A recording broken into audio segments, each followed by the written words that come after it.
Vijana watatu wa kiume wamekamatwa kwa kosa la kuharibu na kuiteketeza kwa moto taa ya kihistoria ya Sleepy Hollow ambayo hivi karibuni ilikuwa imekarabatiwa kwa mamilioni ya dola. Watuhumiwa hao ni Elvin Ayavasa mwenye umri wa miaka 18, Richard Barrero mwenye umri wa miaka 19 na kijana mmoja wa miaka 17 ambaye hakutajwa kwa jina kwa sababu ya umri wake. Walisababisha uharibifu wa zaidi ya dola 100,000 katika eneo hilo la kihistoria lenye umri wa miaka 142 kwa mujibu wa maafisa wa serikali, limeripoti gazeti la New York Post.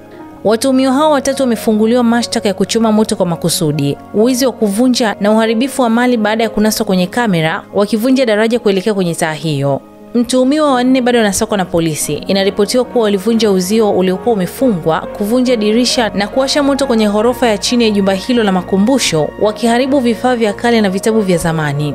Kitendo hicho cha uharibifu kilitokea mwaka mmoja tu baada ya kukamilika kwa ukarabati wa ndani wa taa hiyo kwa gharama ya dola milioni 3.1 ukijumuisha na mwangaza wake wa kihistoria.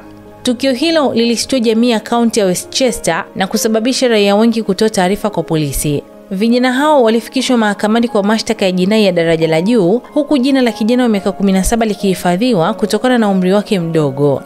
Nikukumbushe kupakua app ya SNS Premium sasa, kufurahia makala za kusisimua, stori za watu maarufu duniani, chambuzi mbalimbali na mambo mengine mengi. Pakua kupitia Play Store au App Store. Mimi ni Bahati Limo na hii ni Simulizi na Sauti.